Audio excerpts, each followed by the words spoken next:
Hello बच्चों, आप सभी को स्वागत है बासु एनसीईआरटी क्लासेस में। तो आज हम लोग साइंस का चैप्टर नंबर 8 फिजिक्स पढ़ने वाले हैं, जो टॉपिक है ग्राफ।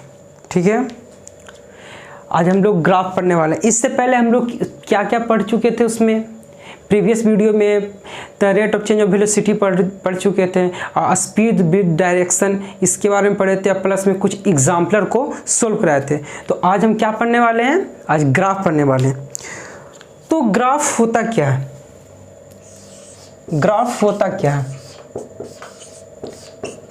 ग्राफ की जरूरत क्यों पड़ा। ग्राफ एक ऐसी चीज है ना कि जिसमें किसी भी कॉम्प्लिकेटेड क्वेश्चन को आसान बना दे। अगर किसी क्वेश्चन को ना अगर ग्राफ पे प्लॉट कर दोगे ना तो वो तुम्हारे लिए आसान हो जाएगा, वो सॉल्यूशन के लिए आसान हो जाएगा। तुम उसमें आसानी से सिर्फ देख के सॉल्यूशन बता सकते हो। यही ग्राफ होता है, मतलब किसी भी कॉम्प्लिकेटेड चीज को आसान कर देना या उस पर ग्राफिंग प्लॉटिंग कर देना कि सिर्फ देख के वो ग्राफ को बता सके कि इसका क्या आंसर आ सके। ग्राफ ये है, जैसे इसका ग्राफ को बोल सकते हैं what is graph. The graph is a geometrical representation, graph is a geometrical representation of physical quantities having same relationship plotted on coordinate system. अगर किसी भी फिजिकल क्वांटिटी को हम ज्योमेट्रिकल रिप्रेजेंट करते हैं, किसी भी फिजिकल क्वांटिटी को हम ज्योमेट्रिकल रिप्रेजेंट करते हैं, वो क्या किसी कोऑर्डिनेट सिस्टम पे रिप्रेजेंट करते हैं या प्लॉट करते हैं, उसी को हम ग्राफ बोलते हैं। जैसे आप देखिए कि ग्राफ होता क्या है। ये ग्राफ में सबसे इंपॉर्टेंट पॉइंट ये हो गया एक्स एक्सिस, ये हो गया by axis, x axis by axis. X axis को क्या हम लोग बोलते हैं, हॉरिजॉन्टल एक्सिस, हॉरिजॉन्टल एक्सिस। इसको हम बोलते हैं वर्टिकल एक्सिस, वर्टिकल एक्सिस। ये हॉरिजॉन्टल एक्सिस, ये वर्टिकल एक्सिस। ठीक है, हॉरिजॉन्टल एक्सिस जो होता है, हॉरिजॉन्टल एक्सिस जो होता है इंडिपेंडेंट होता है, ये किसी पे डिपेंड नहीं करता है। इसका मतलब क्या हुआ, इंडिपेंडेंट वेरिएबल ये होता है। एक्स एक्सिस जिसको हॉरिजॉन्टल एक्सिस बोलते हैं,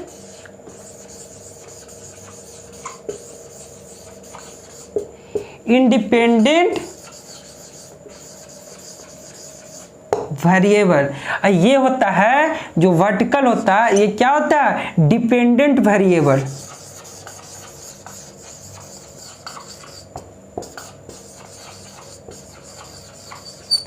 इंडिपेंडेंट वेरिएबल कहने का मतलब हुआ कि इस पे जो भी वैल्यू रखा जाए, जो भी पॉइंट को लिया जाता है, वो किसी पर डिपेंड नहीं करता, वो हमेशा वो कंटिन्यूअस वो काम करते जाएगा। उसको किसी से मतलब नहीं कि दूसरा क्या कर रहा है। इसका मतलब हुआ कि ये इसमें अगर सपोज इस पे हम टाइम लेते हैं, टाइम समय जी, इस पे टाइम लेते हैं तो टाइम अपना चाहे टाइम 1 हो, चाहे टाइम T2 हो, T3, T4, T5, हर टाइम ये हमेशा कंटिन्यूअस चलते रहेगा। उस टाइम में तुम चाहे चलो, तुम चाहे दौड़ो या तुम चाहे रेस्ट करो, उससे क्या किसी को कुछ मतलब नहीं है। मतलब कि हर टाइम पे ये अपना टाइम तो काम करेगा ही, वो किसी पर डिपेंड नहीं है। लेकिन जो ये अपना जो डिस्टेंस कवर करने के लिए काम आया, तो डिस्टेंस कवर करने वक्त वो अपना टाइम से रिलेटेड होता है कि T1 में कितना डिस्टेंस कवर किया, ये नहीं कि कितना डिस्टेंस T1 में किया, नहीं, T1 में कितना डिस्टेंस किया, मतलब T पे डिपेंडेंट है। ये कौन, वर्टिकल एक्सिस वाला जो भी वैल्यू आता है वो T पर डिपेंडेंट है। मतलब इसी बोलते हैं जो एक्स एक्सिस पर जो भी रखा जाता है वो इंडिपेंडेंट वेरिएबल को रखा जाता है, और जो ये वर्टिकल एक्सिस पे जो वाई एक्सिस होता है उस पर डिपेंडेंट वेरिएबल को रखा जाता है। इसको हम क्या बोलते हैं, इसको ऑरिजिन बोलते हैं, इसको ऑरिजिन, ये ऑरिजिन हो गया, ये एक्स एक्सिस हो गया, ये वाई एक्सिस। इतना आई बात समझ में। अब इसमें हमें ग्राफ में दो पॉइंट को पढ़ना है। एक पढ़ना है डिस्प्लेसमेंट डिस्टेंस टाइम ग्राफ क्या होता है, और सेकंड पढ़ना है वेलोसिटी टाइम ग्राफ क्या होता है। तो सबसे पहले हम लोग पढ़ेंगे डिस्टेंस टाइम ग्राफ क्या होता है। तो इतना आप लोग नोट कर लीजिए, उसके बाद हम लोग डिस्टेंस टाइम ग्राफ को बताते हैं। चलिए, अब आता है डिस्टेंस टाइम ग्राफ। भाई साहब, डिस्टेंस टाइम ग्राफ क्या होता है? डिस्टेंस टाइम ग्राफ जो होता है, किसी हर यूनिट एरिया पे या हर यूनिट टाइम पे अपना डिस्टेंस को शो करता है। ठीक है, अपना डिस्टेंस को शो करता है, और जो उसका स्लोप जाता है, जो उसका लाइन उसके ओरिजिन से गुजरता है, वही इसका डिस्टेंस टाइम ग्राफ कहलाता है। जैसे ये हो गया एक्स एक्सिस, ये वाई एक्सिस। ठीक है, अब ये वाई एक्सिस, इसको हम ये क्या लिखते हैं? डिस्टेंस।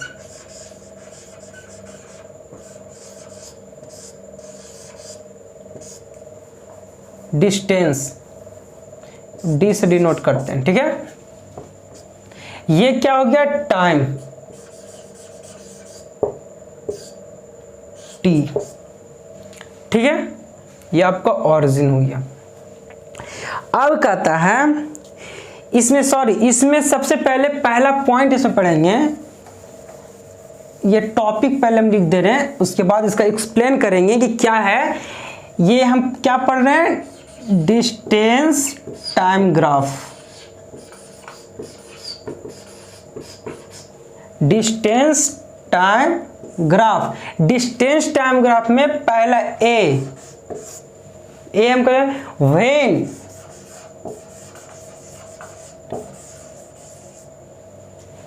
नहीं, पहले डिस्टेंस टाइम ग्राफ, उसके बाद ए पॉइंट चलेगा।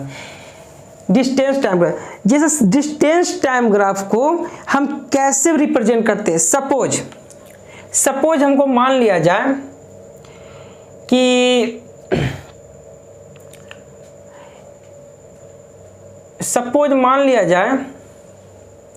नहीं, फर्स्ट पॉइंट को पहले बताते हैं।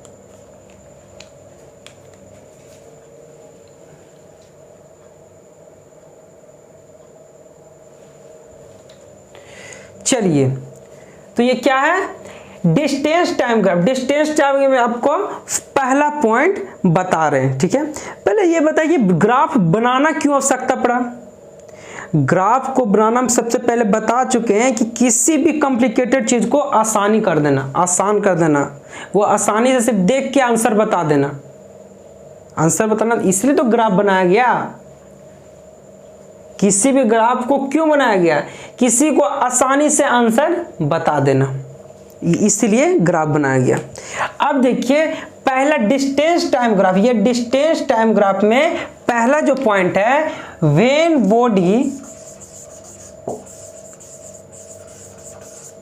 Body in rest. जब ऑब्जेक्ट या बॉडी रेस्ट हो तब डिस्टेंस टाइम ग्राफ में कैसे प्लॉट करेंगे? ठीक है, इसको मान लेते हैं T1, ये T2, ये T3, ये T4, ये T5। ठीक है, अब इसमें मान लेते हैं क्या? ये S1 डिस्टेंस S, ये मान लेते हैं S2, S3, S4 तक माने। ठीक है, अगर बोले कि when body in rest, body कब रेस्ट होगा? अब बताइए कब रेस्ट होगा? अरे बॉडी कब रेस्ट होगा? जब उस डिस्टेंस कवर करने के लिए या डिस्टेंस T1 में कितना डिस्टेंस कवर करेगा? बॉडी तभी रेस्ट होगा जब डिस्टेंस 0 कवर करे, ठीक है। हर टाइम पे सेम डिस्टेंस को ही रहे, सेम प्लेस पे रहे, पोजीशन अपना चेंज ना हो। इसका मतलब कि स्पीड क्या हो, उस समय स्पीड 0 हो जाए। 0 जब हो जाए तभी तो रेस्ट मोशन में, रेस्ट पोजीशन में आएगा कोई भी ऑब्जेक्ट। तो रेस्ट बॉडी कब होगा? जब टाइम 1 पे भी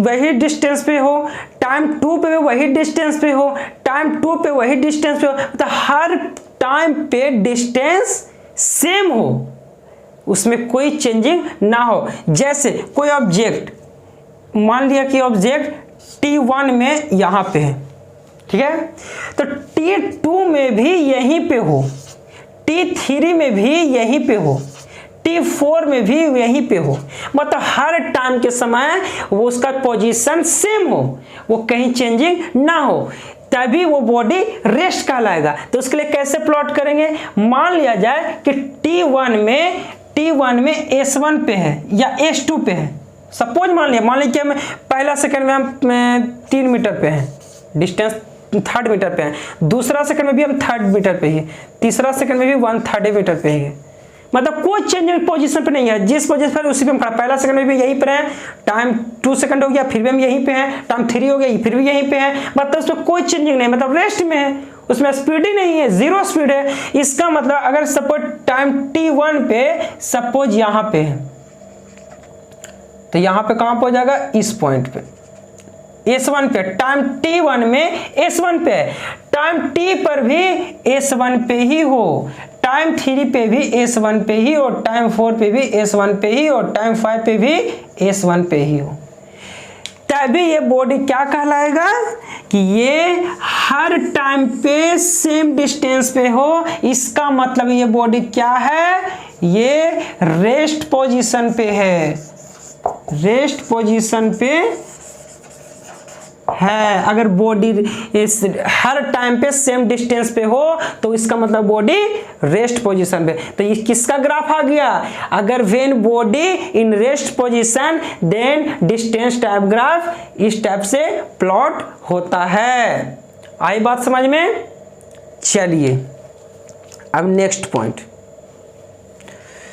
अब नेक्स्ट आते हैं,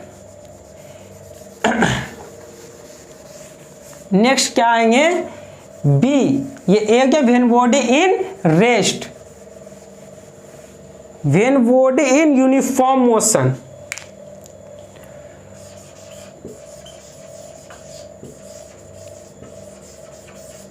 व्हेन बॉडी इन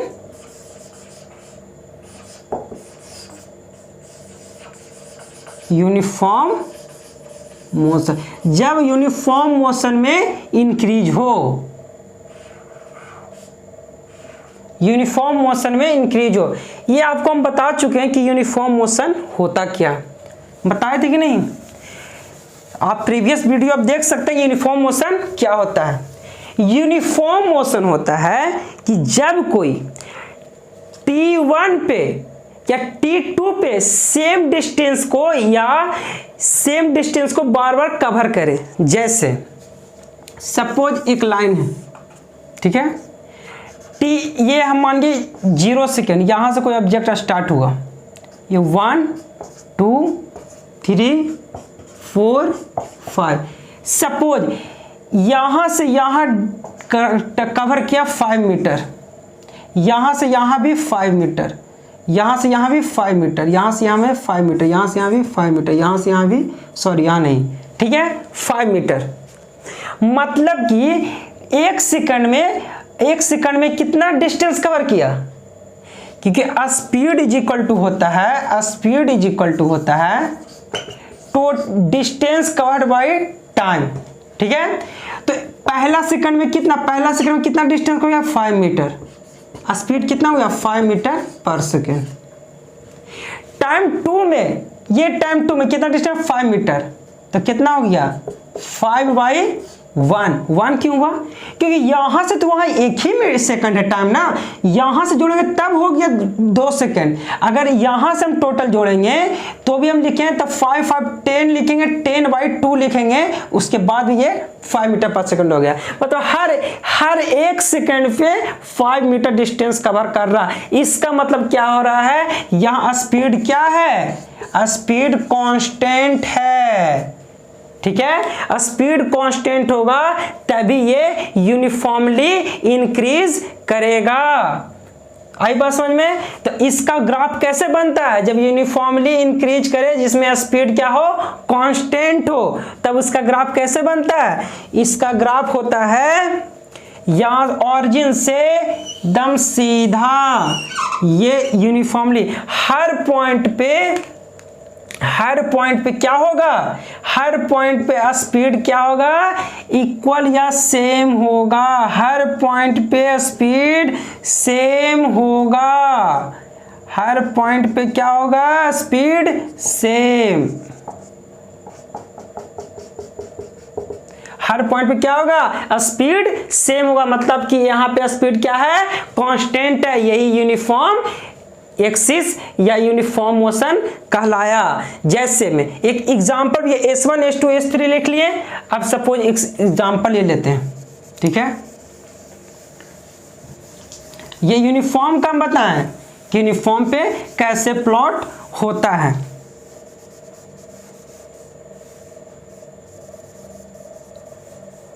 देखिए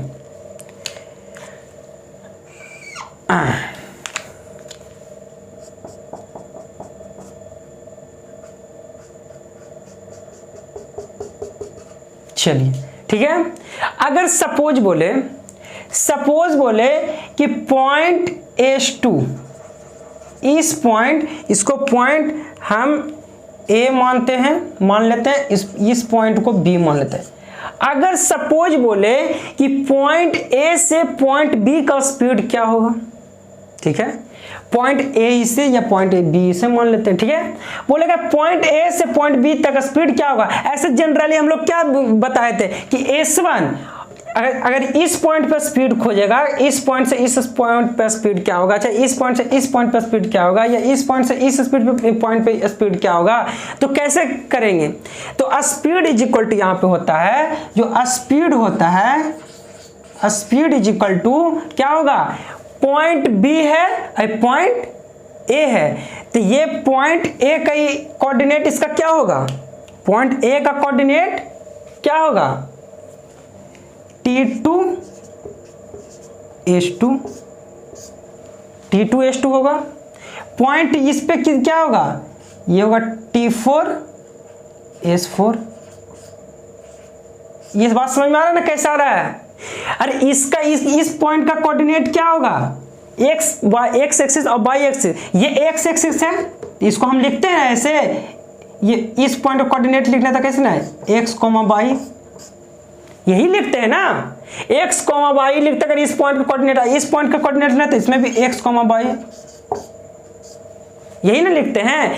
तो ये x एक्सिस पर कौन आ रहा है, x एक्सिस पर T2, तो T2 लिख रहे हैं। y एक्सिस पर कौन आ रहा है, S2, y एक्सिस पर ये y एक्सिस है, इस पर इस पॉइंट पे S2 आ रहा है तो S2 लिख रहे हैं। इस पॉइंट पर देखिए x किसको माने, x T4 को, x एक्सिस पर T4 ये आ रहा है, इस पॉइंट पर T4 आ रहा था T4। इस पॉइंट पे y एक्सिस ये हो गया, इस पॉइंट पे y एक्सिस कौन सा आ रहा है, S4 आ रहा था, S4 ले लिए, यही ना होगा। तब जो स्पीड इज इक्वल टू होता है, जो क्या होता है, स्पीड इज इक्वल होता है कि इसमें क्या बोलते हैं कि total distance by time. Speed is equal to क्या होता है, distance by time, distance by time, यही होता है ना डिस्टेंस बाय टाइम।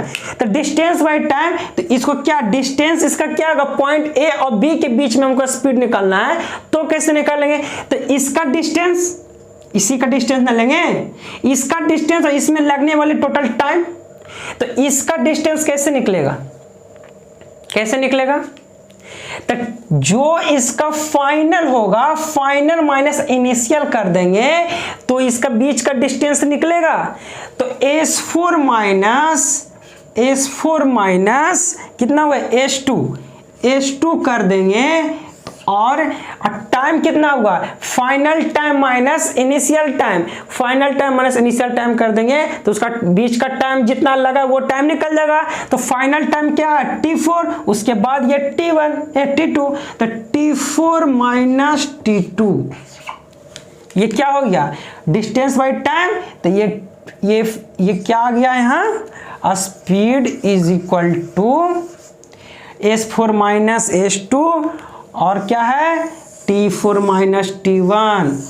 ये आपका स्पीड निकल जाए किसी दो पॉइंट का। अगर कोई ऑब्जेक्ट या कोई ऑब्जेक्ट यूनिफॉर्म मोशन में ट्रेवल कर रहा हो या मूव कर रहा हो, तो अगर किसी दो पॉइंट का हमें स्पीड निकालना हो तो कैसे निकालेंगे, जो फाइनल स्पीड होगा, final speed minus initial speed, जो फाइनल स्पीड जहां जिस पॉइंट पे हम मानेंगे उसमें जिसका इस पे जो फाइनल स्पीड आएगा, यहाँ पे जो स्पीड रहेगा वो फाइनल स्पीड हो जाएगा, जहां पे ये स्पीड आएगा ये इसका इनिशियल स्पीड हो जाएगा। मतलब फाइनल माइनस इनिशियल स्पीड कर देंगे डिवाइडेड बाय जितना टाइम पूरा करने में लगा, जैसे यहाँ पे जितना टाइम लगा उसमें माइनस ये और माइनस इस पे जितना टाइम लगाने में यहाँ पे जितना टाइम है वो टाइम को माइनस कर देंगे। तो ये दोनों बीच का, ये दोनों में कितना, ये दोनों के बीच का कितना स्पीड है वो स्पीड फाइंड होगा। सपोज अगर इसके बीच निकालना होगा तो सेम वही करते हैं, ये भी वही होता। इसके बीच में क्या होता, इसके बीच में यहाँ तो 0,0 आ जाता, ऑरिजिन है तो 0,0 हो जाएगा ना। तो जब 0,0 होगा तो बस इसमें यही होता है, क्या होता है बस S1 minus T1 speed is equal to S1 by T1, क्योंकि ऑरिजिन यहाँ 0,0 है तो इससे कोई मतलब नहीं है, क्योंकि माइनस S1 माइनस T होगा तो ये माइनस माइनस कैंसिल हो जाएगा, दोनों माइनस है ही है। तो S1 बाई T1 ये स्पीड अगर इस पॉइंट से इस पॉइंट पे निकलना होता तो हम कैसे निकालते हैं, इस पॉइंट से इस पॉइंट पे, जैसे ई पॉइंट मान लिया C, ये पॉइंट मान लिया D, मान लिया ई पॉइंट से ये पॉइंट पे निकालना CD का स्पीड, CD को स्पीड निकालना, तो फाइनल बोले तो इस पॉइंट पे फाइनल कितना डिस्टेंस है S2, तो S2 माइनस इस पॉइंट पे कितना डिस्टेंस S1 डिवाइडेड बाई इस पॉइंट पर टाइम कितना लगा T2 इस पॉइंट पर कितना टाइम लगा T1 माइनस T1। यही फिर आपका स्पीड क्या होता है CD के बीच का स्पीड क्या है ये निकल जाएगा। कब ये होगा, जब ये यूनिफॉर्म मोशन में होगा। यूनिफॉर्म मोशन में क्या होता है, स्पीड क्या होता है, स्पीड कांस्टेंट होता है। कब, यूनिफॉर्म मोशन में होगा तब कांस्टेंट, हर पॉइंट हर टाइम पे स्पीड सेम होगा, उसी को बोलते हैं स्पीड कांस्टेंट होना। मतलब हर टाइम पे, हर एक यूनिट टाइम पे स्पीड कांस्टेंट होगा। चलिए इतना बात समझ में आ गया।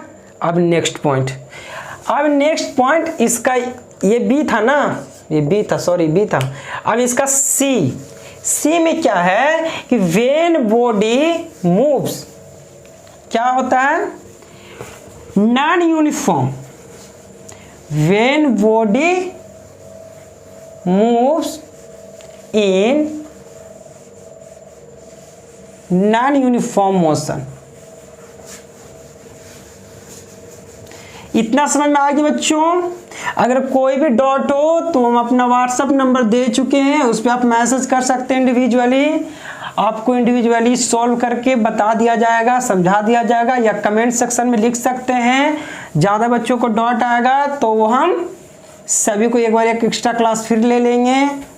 चलिए अब ये आ गया इसका सी में क्या बोल रहा है, when body move in non uniform motion.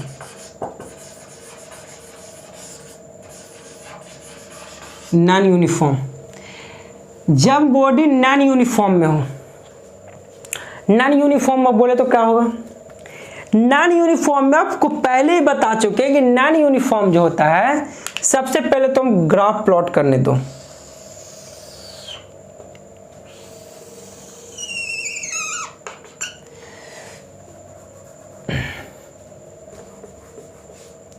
ये मेरा ग्राफ हो गया। नॉन यूनिफॉर्म से पहला हम लोग पढ़ेंगे क्या, when move in increasing order, body move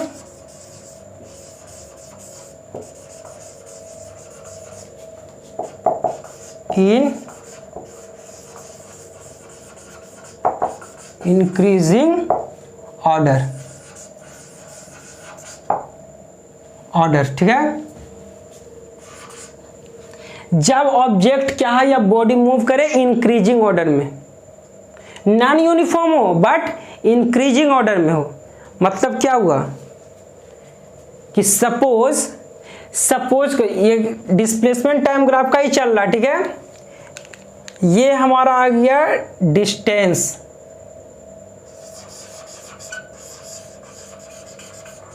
जिसको एस से डिनोट करते हैं। ये हमारा टाइम आ गया, टाइम, ठीक है।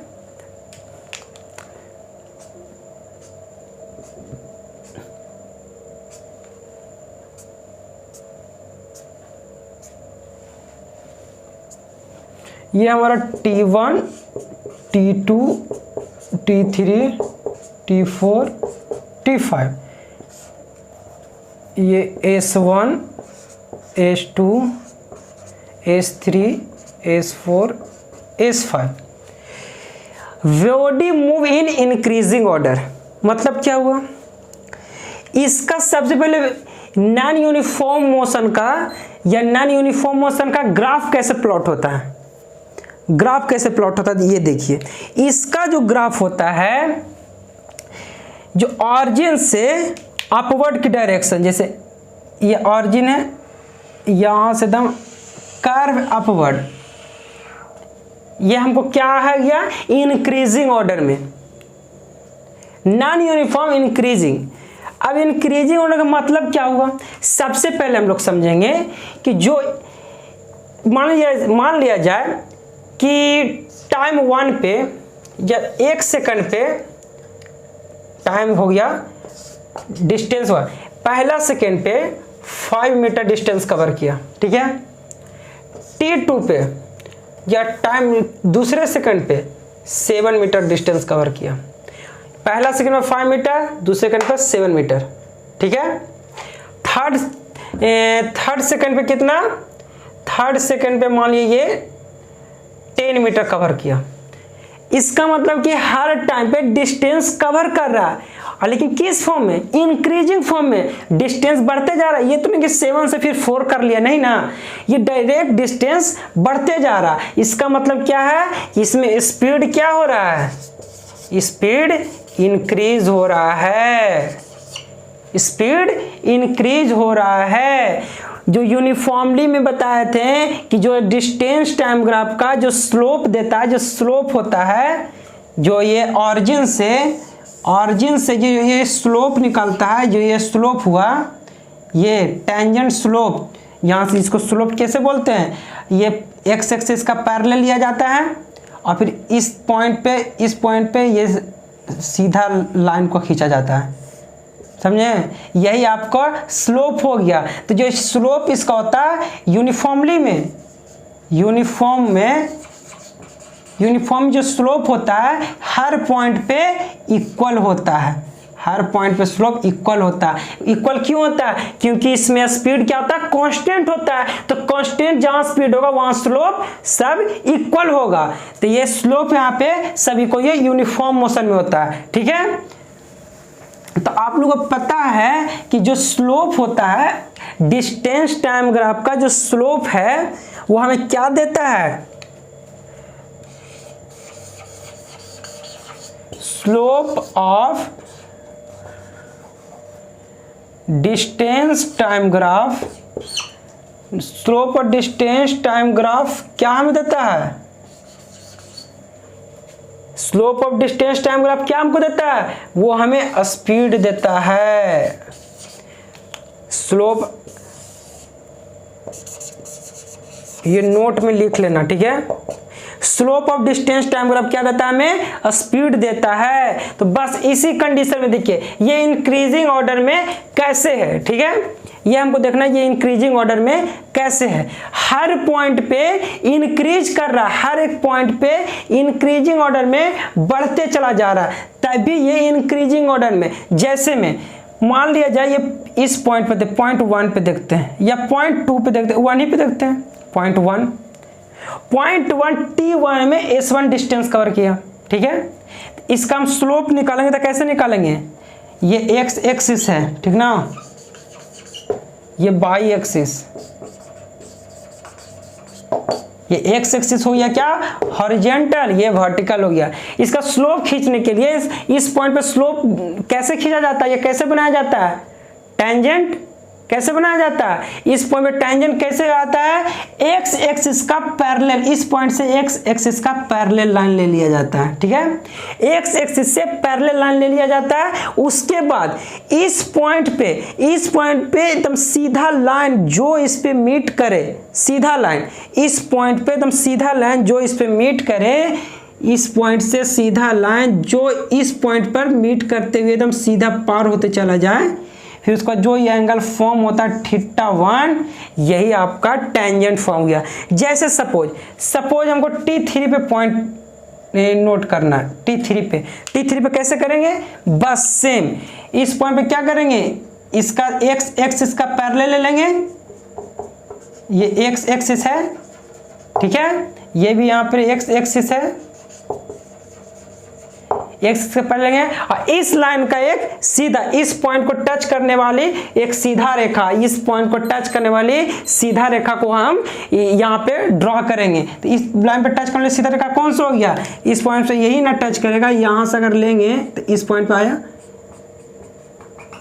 ठीक है, यहाँ पे ये θ2 आ गया, मतलब θ1 θ2 हर पॉइंट पर अगर इस पॉइंट पर करते तो थीटा और कम जाता क्योंकि इसका कर्व और नीचे तक है। इसका मतलब कि हर पॉइंट पर हम करेंगे तो थीटा क्या होगा, थीटा अगर बढ़ते क्रम जाए या इंक्रीजिंग ऑर्डर में चला जाए, इसका मतलब ये इंक्रीजिंग ऑर्डर में है। इसका मतलब क्या, ये नॉन यूनिफॉर्म मोशन का जो ग्राफ है जो इंक्रीजिंग ऑर्डर में है। कब, जब इसका टेंजेंट ड्रॉ करने के बाद जो थीटा होता है वो थीटा क्या होता है, θ1 होगा, सॉरी θ2 जो होगा ग्रेटर देन किससे होगा, θ1 से।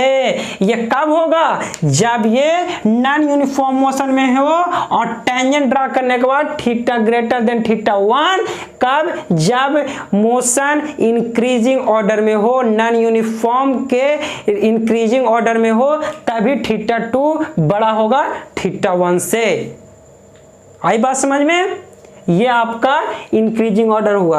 आपको याद रखना चाहिए कि जो स्लोप इसका देता है, slope of distance time graph हमको क्या देता है, स्पीड देता है। चलिए अब नेक्स्ट पॉइंट इसी में नेक्स्ट पॉइंट यहां, when body non uniform, when body in decreasing order, वो इंक्रीजिंग पढ़नी है, अब हम डिक्रीजिंग ऑर्डर में।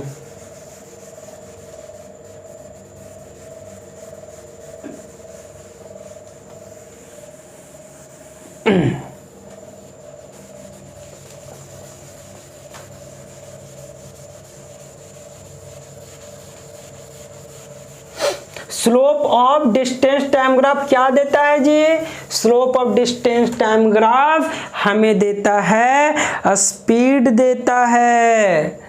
चलिए ये डिक्रीजिंग ऑर्डर,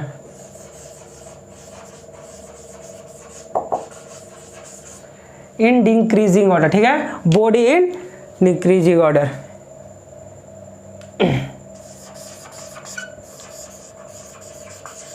डिस्टेंस, ये डिस्टेंस है। चलिए अब body moves in decreasing order, decreasing order का ग्राफ कैसा बनता है, आप एग्जाम्पल लेके भी आप प्लॉट कर सकते हो। हम एग्जाम्पल लेके प्लॉट नहीं कर सकते हैं, S1 S2 S4 T1 T2 ये सब लेके हम प्लॉट करेंगे, ठीक है। आप एग्जाम्पल ले लो, अब एग्जाम्पल जैसे हमें बताते हैं, जैसे एग्जाम्पल तुम्हें लेना होगा तो सपोज मान लो कि T1 में जैसे T1 में टाइम 1 या time is equal to 1 2 3 4 4 time दिए। अगर सपोज इसमें 13 मीटर डिस्टेंस कवर किया, ठीक है, ये 14 या ये 11, ये 7, ये 3, ऐसे डिस्टेंस कवर, मतलब कि हर टाइम ये क्या डिक्रीज करते जा रहा है, हर पॉइंट पे डिक्रीज करते जा रहा है, इस यही हुआ डिक्रीजिंग ऑर्डर। मतलब कि इतना समय स्टार्ट किए फिर हमको डिक्रीज करते चला गया। यहाँ कोई पॉइंट पे हम 12 लिए, फिर इसके बाद ये 18 ले लिए, फिर हम 7 ले लिए, फिर 6 ले लिए, मतलब हर पॉइंट कभी डिक्रीज कभी इंक्रीज, कभी डिक्रीज इंक्रीज, इस टाइप से एग्जाम्पल लेके किया जाता है। लेकिन ये ग्राफ हम बता रहे हैं body move in decreasing order. जब बॉडी मूव करे डिक्रीजिंग ऑर्डर में तब उसका ग्राफ कैसे होता है, उसका ग्राफ डाउनवर्ड होता है। वो अपवर्ड था, ये डाउनवर्ड, ऑरिजिन से डाउनवर्ड। ठीक है, अब देखो कैसे डाउनवर्ड हुआ। अब इसमें जो बताता है कि ये डाउनवर्ड है तो हम कैसे मानेंगे डिक्रीजिंग ऑर्डर है। इंक्रीजिंग ऑर्डर में क्या बताते हैं, अगर θ2 θ1 से ज्यादा है तो इसका मतलब क्या है, वो इंक्रीजिंग ऑर्डर में है। टेंजेंट ड्रॉ करने के बाद इसमें भी वही टेंजेंट ड्रॉ करो। टेंजेंट ड्रॉ करने के लिए क्या बोल रहे थे, अगर सपोज पॉइंट T1 पर हम लेते हैं, T1 पर यहां आया, ये एक्स एक्सिस से पैरेलल ले लिए, एक्स एक्सिस है। फिर उसके बाद क्या बोलते हैं, इस पॉइंट पे टच करने वाली लाइन, इस पॉइंट पे टच होने वाली लाइन, इस पॉइंट पे टच कौन सा लाइन होगा, इस पॉइंट पे ये टच होगा लाइन, एकदम कंफर्म। ठीक है, फिर उसके बाद ये थीटा होगा, ये θ1।